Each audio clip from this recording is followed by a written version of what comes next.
नमस्कार, मैं हूं सेजल और आप देख रहे हैं VGTV भारत।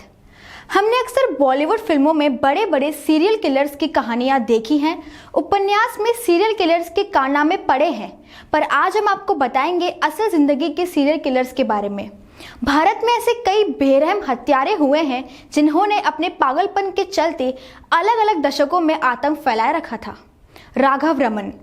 राघव रमन एक ऐसा सीरियल किलर था जिसने 60 के दशक में कोहराम मचाया था।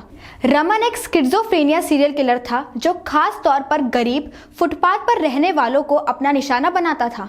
रमन का हत्या करने का एक तरीका था कि वो अक्सर रेलवे ट्रैक के किनारे रहने वालों को ही मारता था। रमन लोगों की पत्थरों से कुचलकर हत्या कर देता था। जब रमन को पकड़ा गया तो उसने माना कि उसने 23 लोगों की हत्या की है। इसके पहले उसे अपनी बहन के साथ दुष्कर्म और उसकी हत्या के लिए भी जेल हुई थी। गिरफ्तारी के बाद अदालत ने उसकी बीमारी के चलते उसकी फांसी को उम्र कैद में बदल दिया था। रमन की 1995 में किडनी की बीमारी से चलते मौत हो गई। ऑटो शंकर, गौरी शंकर नाम के इस शख्स को ऑटो शंकर उसके काम की वजह से कहा जाने लगा। शुरुआत में तो ये शराब और देह व्यापार में लिप्त था, लेकिन इसके घिनौने सच का खुलासा 1988 में हुआ। दरअसल उस दौरान महज 6 महीने में 9 लड़कियां चेन्नई के तिरुवनंतपुरम से गायब हो गई थी। शुरुआती जांच में पुलिस ने माना कि उन्हें दहेज की समस्या के चलते घर वालों ने ही देह व्यापार में धकेल दिया होगा, लेकिन जब इन लड़कियों के परिजन नहीं माने तो पुलिस ने जांच शुरू की। ऑटो शंकर को लेकर पहला शक पुलिस को तब हुआ जब एक युवती ने किसी ऑटो चालक द्वारा अपने अपहरण की कोशिश की शिकायत दर्ज करवाई। इसके बाद पुलिस ने जब गहराई से जांच की तो उन 9 लड़कियों के गायब होने के पीछे शंकर का नाम नजर आया। शंकर अपने शिकारों को अगवा कर ग्राहकों के पास भेजता जो उनसे दुष्कर्म करते और बाद में शंकर उन्हें मारकर उनका अंतिम संस्कार कर देता और उनकी राख समुद्र में बहा देता। गिरफ्तारी के बाद उसे मौत की सजा हो गई। सुरिंदर कोली, 2005 और 6 में हुई निठारी कांड को भूलना आसान नहीं है। इसके आरोपी सुरिंदर कोली को मौत की सजा हो चुकी है। वहीं कोली के मालिक पंढेर का मामला कोर्ट में चल रहा है।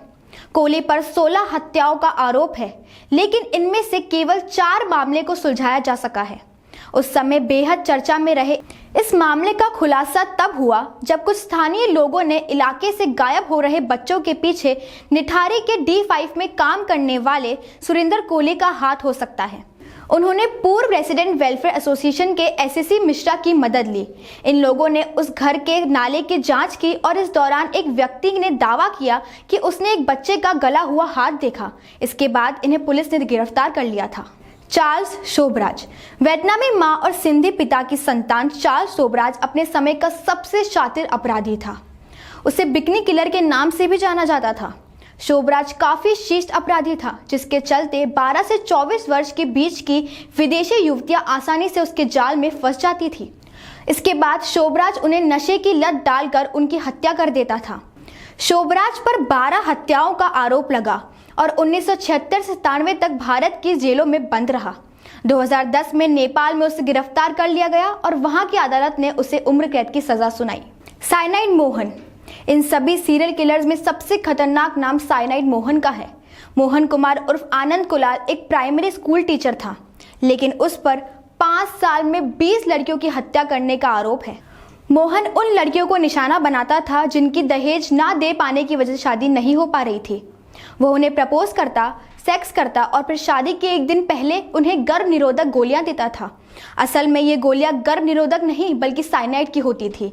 मोहन को 2013 में फांसी की सजा हो गई। ये थी भारत में दिल दहला देने वाले सीरियल किलर्स के ऊपर हमारी खास रिपोर्ट। मैं सेजल आपसे लेती हूँ इजाजत। नमस्कार।